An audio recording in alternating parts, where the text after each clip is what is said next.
الحمد لله نحمده ونستعينه ونستغفره ونؤمن به ونتوكل عليه ونعوذ بالله من شرور أنفسنا ومن سيئات أعمالنا من يهده الله فلا مضل له ومن يضلله فلا هادي له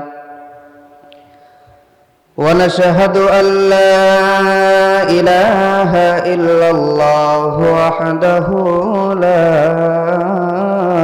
شريك له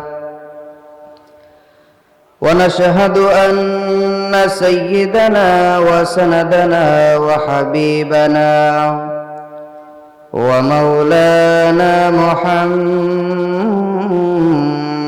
عبده ورسوله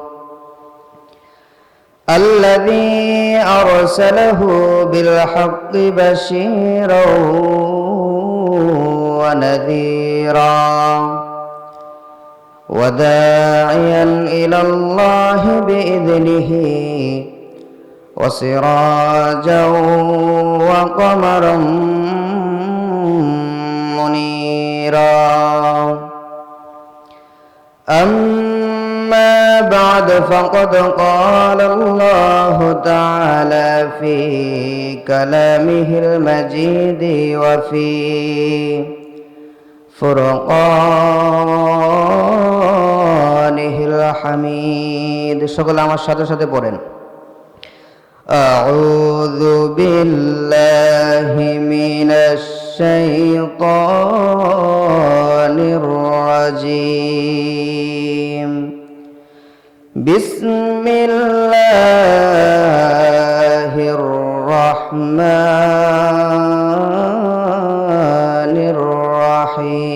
الرحيم إن الله وملائكته يصلون على النبي يا أيها الذين آمنوا صلوا عليه وسلموا تسليما شغل محبت درود إبراهيم پوری اللهم صل على محمد وعلى آل محمد كما صليت على إبراهيم وعلى آل إبراهيم إنك حميد مجيد اللهم بارك على محمد وعلى آل محمد كما باركت على إبراهيم وعلى آل إبراهيم إنك حميد مجيد لا إله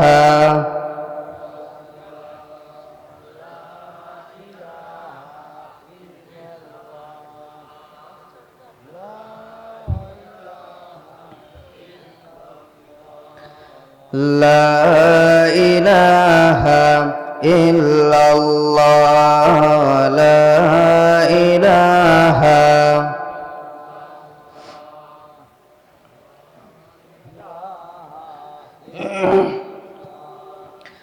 لا إله إلا الله لا إله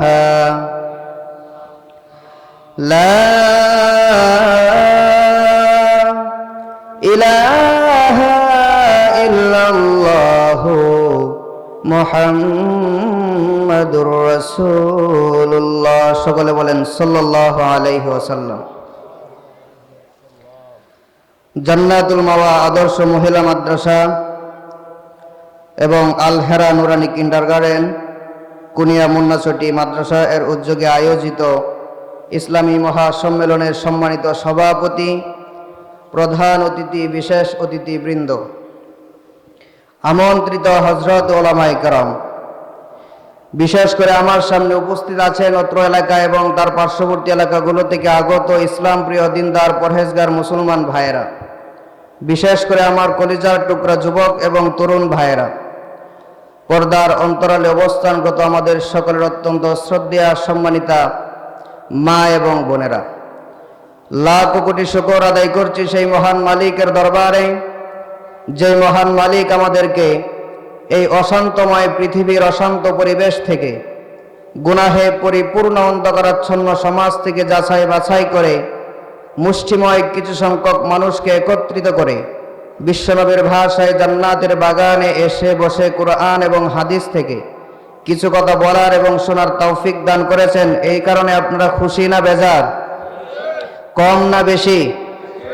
যদি খুশি থাকেন তো খুশি মনে মন প্রাণ উজাড় করে দিয়ে মহান রব্বুল আলামিনের শেখানো ভাষায় সকলের শুকরিয়া আদায় করছি। সকলে আওয়াজ করে পড়ে নিচ্ছি আলহামদুলিল্লাহ।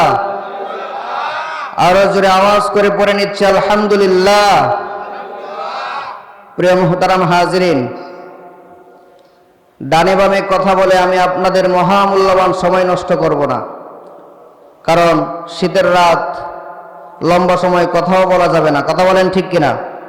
তো আমি চেষ্টা করব সরাসরি কোরআন এবং হাদিসকে সামনে রেখে আপনাদের সামনে সংক্ষিপ্ত সময়ে কিছু কথা বলার জন্যে।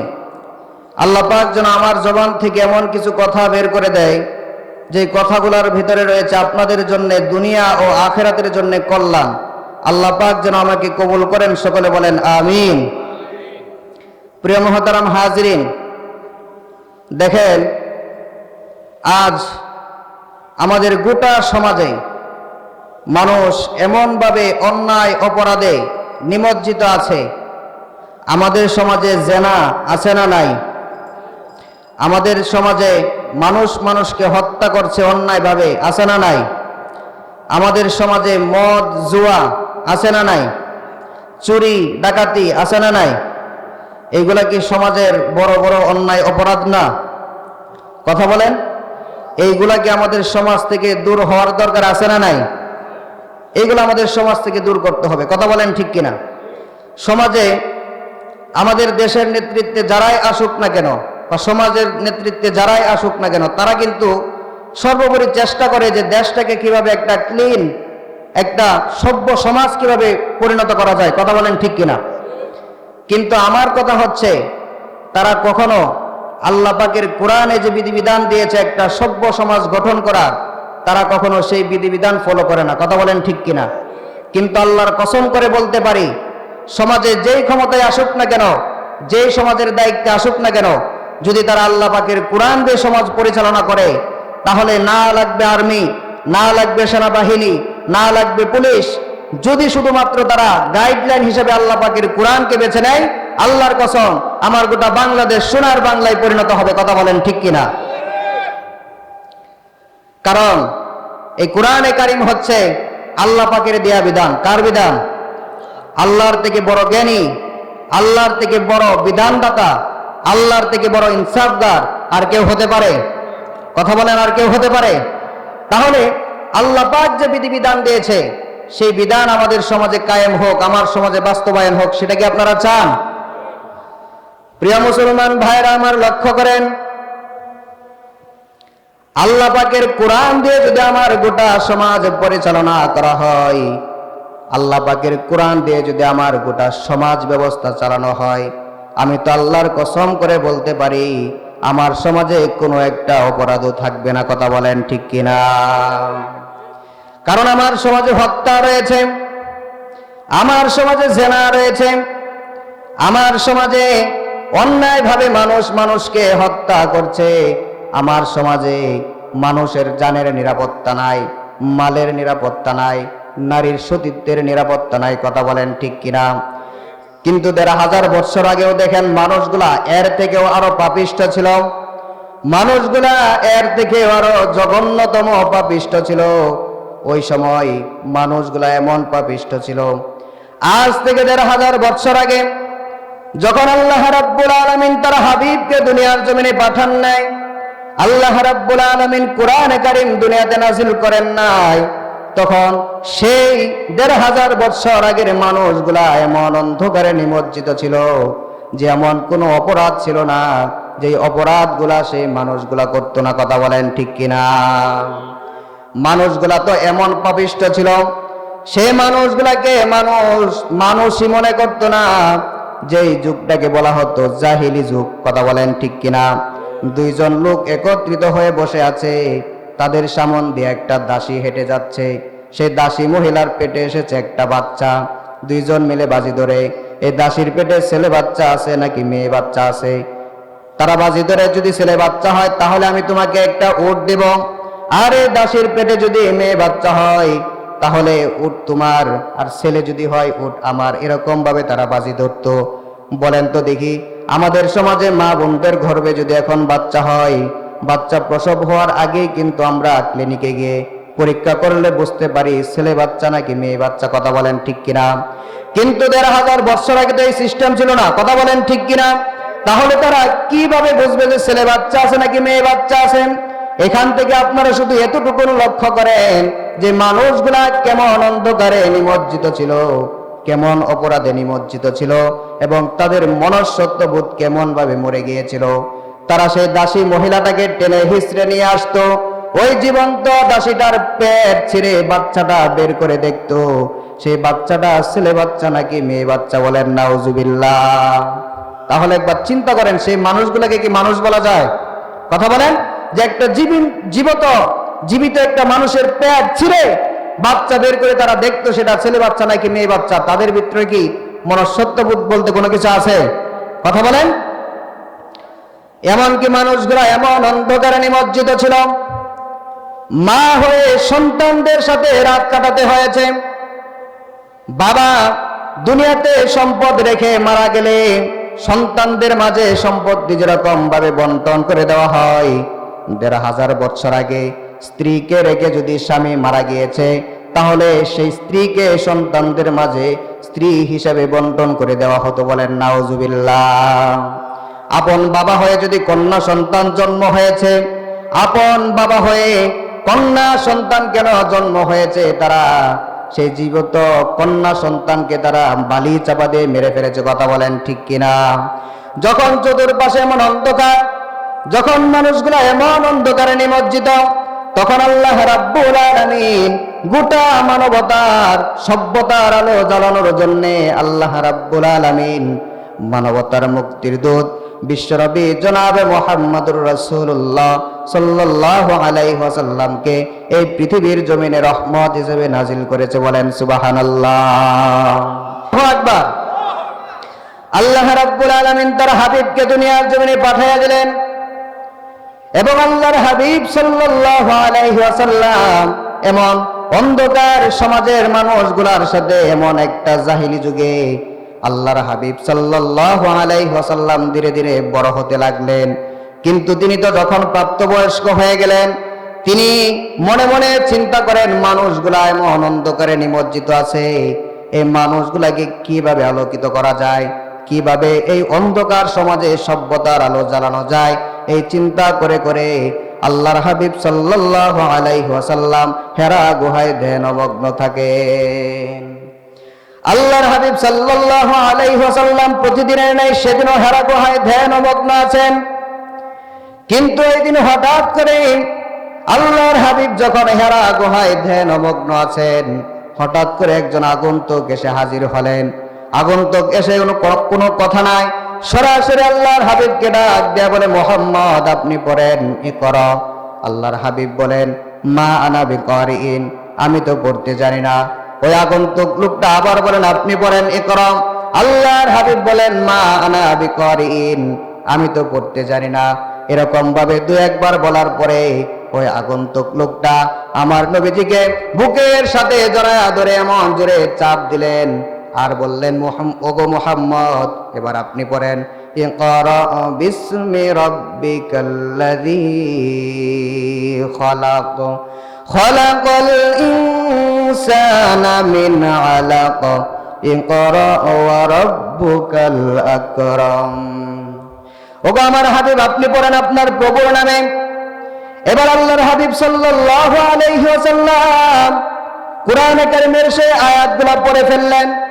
কিন্তু প্রথমবার যখন আল্লাহর হাবিব কোরআনে কারীমের ওই আয়াতগুলো পড়লেন, তিনি মারাত্মক ভয় পেয়েছেন এবং তিনার গোটা দেহটা ঘর্মাক্ত হয়ে গিয়েছে, ঘেমে গিয়েছে। এবং তিনি সাথে সাথে সেখান থেকে হেরা গুহা থেকে নেমে এসে মা খাদিজাতুল কুবরা রাদিয়াল্লাহু তাআলা আনহার ঘরে চলে গেলেন। গিয়া বললেন, রে খাদিজা, জাম্মিলুনি জাম্মিলুনি কদ খাশিতু আলা নাফসি। এরে খাদিজা, তুমি আমাকে চাদর দিয়া পেঁচায়া ধরো, কারণ কদ খাশিতু আলা নাফসি, আমি আমার জীবন নিয়ে বড় চিন্তিত। কারণ হেরা গুহায় যখন আমি ধ্যানমগ্ন ছিলাম, আমার সাথে এমন আচরণ ঘটেছে। মা খাদিজাতুল কুবরা রাদিয়াল্লাহু তাআলা আনহা বললেন, প্রাণের স্বামী আমার, আপনি কোনো চিন্তা করবেন না, আপনি কোনো ভয় পাবেন না, নিশ্চয় আল্লাহ পাক আপনার কোনো ক্ষতি করবে না। কাল্লা, কখনো নয়, নিশ্চয় আল্লাহ পাক আপনার কোনো ক্ষতি করবে না। কাল্লা, কখনো নয়। ওয়াল্লাহি মা ইউখজিকাল্লাহু আবাদা, নিশ্চয় আল্লাহ পাক আপনার কোনো ক্ষতি করবে না। কারণ ইন্নাকা লাতাসিলুর রাহিমা ওয়া তাহমিলুল কাল্লা ওয়া তাকসিবুল মা'দুমা ওয়া তাকরিদ দাইফ ওয়া তুঈনু আলা নাওয়াইবিল হাক্কি। কারণ আপনার ভেতরে এমন কিছু কোয়ালিটি রয়েছে, পাক এমন কিছু গুণ দিয়েছে, যেই গুণগুলা সাধারণ কোনো মানুষের ভিতরে নাই। আপনি আত্মীয়তার সম্পর্ক বজায় রাখেন, আপনি গরিব দুঃখীদের পাশে দাঁড়ান, অনাহারের মুখে আপনি খাবার তুলে দেন। আর যেখানে সত্য যেখানে বিপন্ন, সেখানে আপনি সাহসী সৈনিকের ভূমিকায় দাঁড়ায় যান। কথা বলেন ঠিক কিনা? মা খাদিজাতুল কুবরা রাদিয়াল্লাহু তাআলা আনহা বললেন, আপনি কোনো চিন্তা করবেন না, পেরেশান হবেন না। কিন্তু এখানে একটা কথা হচ্ছে, বলেন তো দেখি, কোরআনে কারীমের আয়াতগুলো যখন আল্লাহর হাবিবের উপরে নাজিল হয়েছে, তিনি ভয় পাবেন না বা কেন? আর তিনি পেরেশান হবেন না বা কেন? কারণ তার উপরে যা নাজিল হয়েছে, বলেন তো দেখি এটা কার কথা? আরো জোরে আওয়াজ করে বলেন, এটা কার কথা? আল্লাহর কথার ওজন কম নাকি বেশি? গোটা পৃথিবীটাকে যদি আপনি এক পাল্লায় রাখেন, আর আল্লাহ পাকের কোরআনে কারীমের একখানা আয়াতকে যদি আপনি এক পাল্লায় রাখেন, আপনি দেখবেন গোটা পৃথিবীর তুলনায় আল্লাহ পাকের কোরআনে কারীমের একখানা আয়াতের ওজন বেশি হয়ে যাবে। কথা বলেন ঠিক কিনা?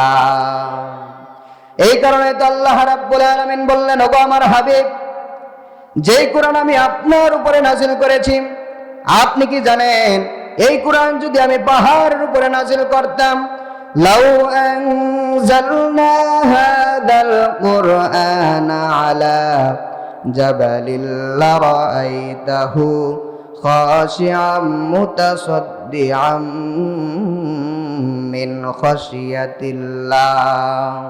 ওগো আমার হাবিব, এই কোরআন যদি আমি পাহাড়ের উপরে নাজিল করতাম, আপনি দেখতে পেতেন আমার কোরআনের ওয়েট পাহাড় বরদাস্ত করতে না পেরে, বহন করতে না পেরে গোটা পাহাড় পর্যন্ত চূর্ণ বিচূর্ণ হয়ে যেত। বলেন ঠিক কিনা? ভিন্ন আয়াতে আবার আল্লাহ রাব্বুল আলামিন বলেন, ইন্না আরাদনাল আমানাতা আলাস সামাওয়াতি ওয়াল আরদি ওয়াল জিবালি ফাআবাইনা আন ইয়াহমিলনাহা ওয়া আশফাকনা মিনহা ওয়া হামালাহাল ইনসান। আল্লাহ রাব্বুল আলামিন বলেন, আমি আমার এই কোরআনকে আমি আসমানের উপরে নাজিল করতে চেয়েছিলাম। আসমানকে যখন আমি প্রস্তাব করলাম, আসমান অস্বীকার করেছে, আমি এই কোরআনের এই ভার আমি বহন করতে পারবো না। এই কোরআন আমি পাহাড়ের উপরে নাজিল করতে চেয়েছিলাম, পাহাড়ও বলেছে এই কোরআনের ভার আমি বহন করতে পারবো না। এই কোরআন আমি জমিনের উপরে নাজিল করতে চেয়েছিলাম, জমিন অস্বীকার করেছে, জমিন বলেছে এই কোরআনের ভার আমি বহন করতে পারবো না। যেই কোরআনের ভার বহন করতে আসমান অস্বীকার করেছে, পাহাড় অস্বীকার করেছে, জমিন অস্বীকার করেছে, ওগো আমার হাবিব, সেই কোরআন আমি আল্লাহ রাব্বুল আলামিন আপনার উপরে নাজিল করেছি। বলেন সুবহানাল্লাহ। প্রিয় মুসলমান ভাইরা আমার, এখন আপনাদের মনে প্রশ্ন জাগতে পারে, যে কোরআনের ভার বহন করতে গোটা আসমান পর্যন্ত স্বীকার করেছে, যে কোরআনের ভার বহন করতে পাহাড় অস্বীকার করেছে, যে কোরআনের ভার বহন করতে জমিন অস্বীকার করেছে, তাহলে সেই কোরআনের ভার আমার নবী কিভাবে বহন করলো? প্রশ্ন আছে না নাই? কথা বলেন, প্রশ্ন আছে না? যে কোরআনে তো ওজন, যে আসমান অস্বীকার করেছে আমি বহন করতে পারবো না, পাহাড় অস্বীকার করেছে যে আমার বহন করা সম্ভব নয়, জমিন বলেছে আমি বহন করতে পারবো না, তাহলে নবীজি একজন মানুষ হয়ে, নবীজি তো মানুষ, কথা বলেন ঠিক কিনা? তাহলে নবীজি একজন মানুষ হয়ে, তবে তিনি কিন্তু সাধারণ মানুষ নয়, তিনি হচ্ছেন মহামানব, কথা বলেন ঠিক কিনা? তিনি একজন মানুষ হয়ে তিনি কিভাবে এই কোরআনের ভার তিনি কিভাবে বহন করলেন? প্রশ্ন আছে না? কথা বলেন না কেন? প্রশ্ন আছে না নাই? আপনারা কি আমার আলোচনা বুঝতেছেন? কি আলোচনা কি আপনারা বুঝতে কষ্ট হচ্ছে আপনাদের? তাহলে এই কোরআনের ভার নবীজি কিভাবে বহন করলেন, এটার ব্যাখ্যা এইভাবে দেওয়া যায় যে বাজারে গেলে দেখবেন আপনার একটা সন্তান যদি থাকে, তার বয়স থাকে 7-8 বছর বয়স, বাজারে গিয়ে আপনি পেঁয়াজ কিনেছেন, রসুন কিনেছেন, আলু কিনেছেন, চাউল কিনেছেন, ডাল কিনেছেন, মাছ কিনেছেন, মনে করেন সবকিছু বাজার করার পরে আপনার ব্যাগটা মোটামুটি এই 10-12 কেজি ওজন হয়েছে, হয় না এরকম? সেই ব্যাগটা আপনার ছেলেটা ব্যাগটা নিতে চায়, আসে না এরকম? ছোট বাচ্চা বাজারে নিয়ে গেলে বলে যে ব্যাগটা আমার কাছে দেন, বলে কি না? না দিলে আবার মাটিতে পড়ে গড়াগড়ি করে, আসে না নাই? তখন বাবা কিন্তু তাকে ব্যাগটা দিতেই হয়, না দিলে আবার কান্নাকাটি করে। ব্যাগটা ছেলেটার মাথার উপরে দেয় ঠিক, কিন্তু বাবা কিন্তু উপর দিয়ে টান দিয়ে ধরে রাখে, কথা বলেন ঠিক কিনা? ব্যাগ দেয় ঠিক, কিন্তু বাবা টান দিয়ে তার নিজ হাতে ওজনটাকে কন্ট্রোল করে, কথা বলেন ঠিক কিনা? কোরআন নাজিলের প্রেক্ষাপটটা ঠিক এরকম। যেই কোরআনের ভার বহন করতে আসমান অস্বীকার করেছে, যেই কোরআনের ভার বহন করতে পাহাড় অস্বীকার করেছে, যেই কোরআনের ভার বহন করতে জমিন অস্বীকার করেছে, সেই কোরআন আল্লাহ পাক তার হাবিবের উপরে নাজিল করেছে ঠিক, কিন্তু কোরআনের ওজনটাকে আল্লাহ পাক তার হাবিবের মহব্বতে তার আপন নিজ কুদরতি হাতে কন্ট্রোল করেছে। বলেন সুবহানাল্লাহ। প্রিয় মুসলমান ভাইরা আমার, এই কোরআন আল্লাহ রাব্বুল আলামিন যখন তার হাবিবের উপরে নাজিল করতেন, আল্লাহর হাবিব যদি বসেও থাকতেন, তিনি দেয়ালের সাথে ঠেক লেগে যেতেন। কোরআনের আয়াতগুলো যখন তিনার উপরে নাজিল হতো, তিনি যদি উটের উপরে বসে থাকতেন, উটের পাগুলা জমিনের ভিতরে ডেবে যেত। বলেন সুবহানাল্লাহ। তাহলে তিনি ভয় পাবেন না বা কেন? কথা বলেন ঠিক কিনা? এখান থেকে আরেকটা বিষয় আপনাদেরকে বোঝা, একটু লক্ষ্য করেন। আল্লাহর হাবিব সাল্লাল্লাহু আলাইহি ওয়াসাল্লাম ভয় পেয়ে মা খাদিজার কাছে এসে বললেন যে আমি আমার জীবন নিয়ে বড় চিন্তিত। মা খাদিজাতুল কুবরা রাদিয়াল্লাহু তাআলা আনহা বললেন, আপনি কোনো চিন্তা করবেন না, ভয় পাবেন না, আল্লাহ পাক আপনার কোনো ক্ষতি করবে না। কথা বলেন ঠিক কিনা? এমনকি মা খাদিজা ডাক দিয়ে বলল, আমার প্রাণের স্বামী, আমার একজন চাচাতো ভাই রয়েছে, যে কিনা তাওরাত ইনজিলের বড় আলিম, তার কাছে আপনাকে আমি নিয়ে যাব এবং সে বলতে পারবে আপনার সাথে কি এমন আচরণ ঘটেছে। বলেন তো দেখি, এখানে স্বামীর পক্ষে স্বামীকে সান্ত্বনা দিচ্ছেন স্ত্রী, কথা বলেন ঠিক কিনা? স্বামীকে কে সান্ত্বনা দিচ্ছে? স্ত্রী স্বামীকে সান্ত্বনা দিচ্ছে যে আপনি ভয় পাবেন না, আপনি চিন্তিত হবেন না, আপনি পেরেশান হবেন না, আপনাকে আমার ভাইয়ের কাছে আমি নিয়ে যাবো, এইভাবে সান্ত্বনা দিচ্ছে কথা বলে বলে। কথা বলেন ঠিক কিনা? আমার কথা হচ্ছে, আমরা কেমন চরিত্রের অধিকারী? আমরা যদি কখনো ব্যতীত হই, পেরেশান হই, আমাদের স্ত্রীর কাছে গিয়ে যদি আমরা বলি যে আমি পেরেশান অবস্থায় আছি, আমি খুব চিন্তিত, বলেন তো দেখি তারা কি আমাদেরকে সান্ত্বনা দেয়? কথা বলেন, এটা ব্যর্থতাটা কার? স্ত্রীদের নাকি আমাদের? একটু আওয়াজ করে বলেন না, কাদের ব্যর্থতা? নবীজি উত্তম ব্যবহার করেছে বিদায় তার স্ত্রী বলে আপনি পেরেশান হবেন না, আপনি ভয় পাবেন না, আমি আছি আপনার সাথে। কথা বলেন ঠিক কিনা? কিন্তু আমরা আমাদের স্ত্রীদের সাথে এমন আচরণ করেছি, রাত্রিবেলায় যদি জ্বর হয় আমাদের, যদি বলি বিবি একটু পানি এনে দাও তো, তখন বলে যে নিজের পানি নিজে নিয়ে খাক। কথা বলেন ঠিক কিনা? তার কারণ হচ্ছে তার সাথে আমি বিগত দিনে এমন কিছু আচরণ করে রেখেছি, সে আমার প্রতি সন্তুষ্ট না। কথা বলেন ঠিক কিনা? এই কারণে স্ত্রীদের সাথে সুন্দর আচরণ করতে হবে, স্ত্রীদের সাথে ভালো ব্যবহার করতে হবে। কথা বলেন ঠিক কিনা?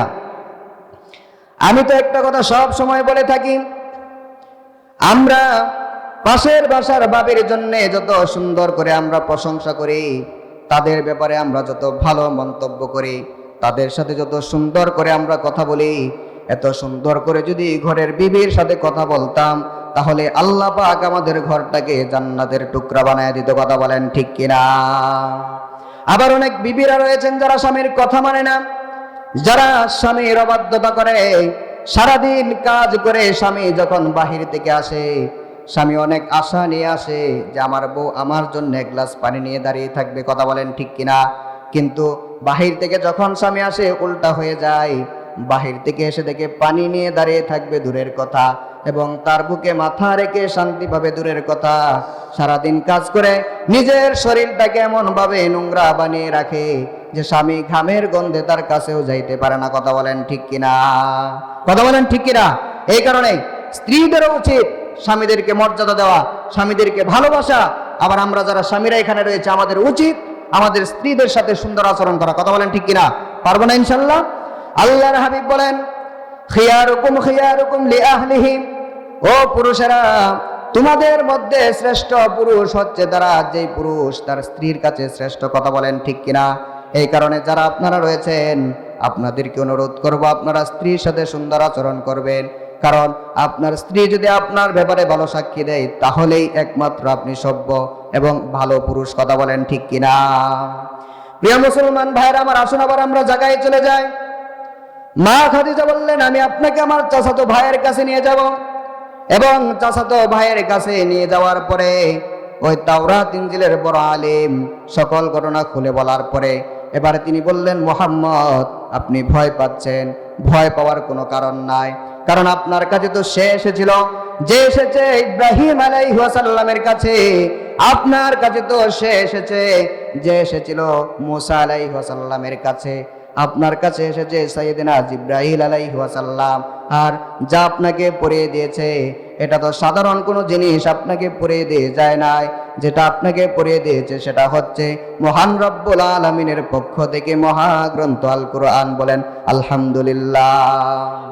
প্রিয় মুসলমান ভাইরা আমার, আল্লাহ রাব্বুল আলামিন তার হাবিবের উপরে কোরআনে কারীম নাজিল করলেন।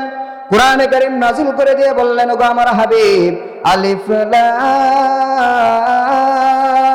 রা, কিতাবুন আনজালনাহু ইলাইকা লিতুখরিজান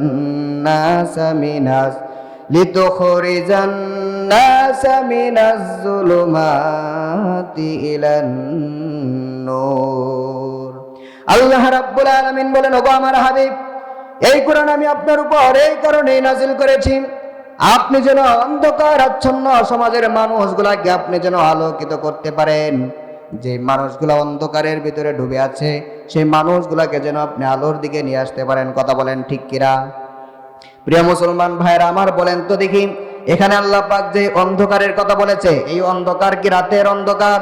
একটু জোরে আওয়াজ দিয়ে বলেন, এটা কি রাতের অন্ধকার? এই অন্ধকার কি ঘরের ভিতরে দরজা জানালা বন্ধ করে দিলে যে অন্ধকার হয় সেই অন্ধকার? এই অন্ধকার হচ্ছে জুলুমের অন্ধকার। কথা বলেন ঠিক কিনা? এই অন্ধকার হচ্ছে জেনার অন্ধকার।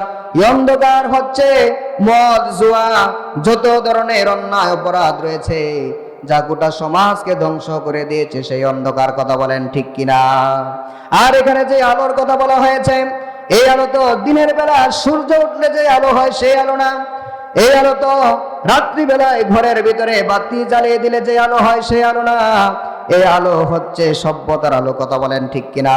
এই আলো হচ্ছে ইমানের আলো, এই আলো হচ্ছে জান্নাতের আলো। কথা বলেন ঠিক কিনা? আল্লাহ রাব্বুল আলামিন বলেন, ওগো আমার হাবিব, এই কোরআন আমি আপনার কাছে এই কারণেই নাজিল করেছি, আপনি যেন সেই অসভ্য সমাজকে আলোকিত করে আপনি যেন একটা সভ্য সমাজে পরিণত করতে পারেন। কথা বলেন ঠিক কিনা?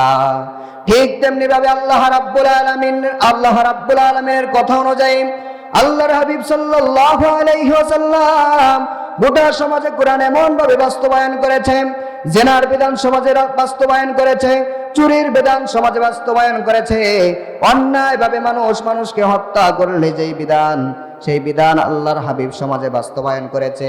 কোরআনের বিধিবিধান সমাজে বাস্তবায়ন করার পরে আল্লাহর হাবিব বলেন, খয়রুল কুরুনি করনি, আমি নবীর যুগ হচ্ছে পৃথিবীর সর্বশ্রেষ্ঠ যুগ। বলেন সুবহানাল্লাহ, আল্লাহু আকবার। বলেন, যে যুগের মানুষগুলোকে মানুষ বলা যায় না, বলা হতো জাহিলি যুগ। কথা বলেন ঠিক কিনা?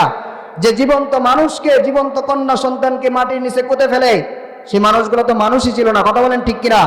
এরপরে যখন কোরআনে কারিম নাজিল হলো, আল্লাহর হাবিব কোরআনের আলোকে আলোকিত করে সেই মানুষগুলাকে এমন ভাবে সভ্য বানিয়ে দিয়েছে, আল্লাহর হাবিব সেই মানুষগুলোর ব্যাপারে আবার বলেন, খয়রুল কুরুনি করনি, আমি নবীর যুগ হচ্ছে পৃথিবীর সর্বশ্রেষ্ঠ যুগ। বলেন সুবহানাল্লাহ।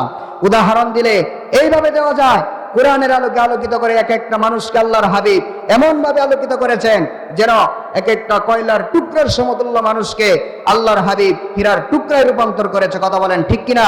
সেই কোরআন আজ আমাদের সমাজে আছে। আজ যদি আমার সমাজে কোরআন বাস্তবায়ন হয়, চুরি থাকবে না, জেনা থাকবে না, মাদক থাকবে না, ডাকাতি থাকবে না, অন্যায়ভাবে কোনো মানুষের উপর জুলুম করতে পারবে না। আমার গোটা বাংলাদেশকে আল্লাহ পাক সোনার বাংলায় পরিণত করবে। কথা বলেন ঠিক কিনা? আমরা চাই আমাদের সমাজে যেন কোরআনের রাজ কায়েম হয়। আল্লাহ পাক যেন সেই তৌফিক দান করে, সকলে বলে আমিন। এবং প্রথমে আমরা আমাদের ব্যক্তিগত জীবন থেকে কোরআন মানা শুরু করতে হবে। কথা বলেন ঠিক কিনা? এরপরে আমাদের দোয়া করতে হবে, আল্লাহ পাক যেন আমার গোটা দেশে কোরআনের রাজ কায়েম করে। কথা বলেন ঠিক কিনা? আল্লাহ পাক আমাদেরকে কবুল করুক, মঞ্জুর করুক, সকলে বলে আমিন।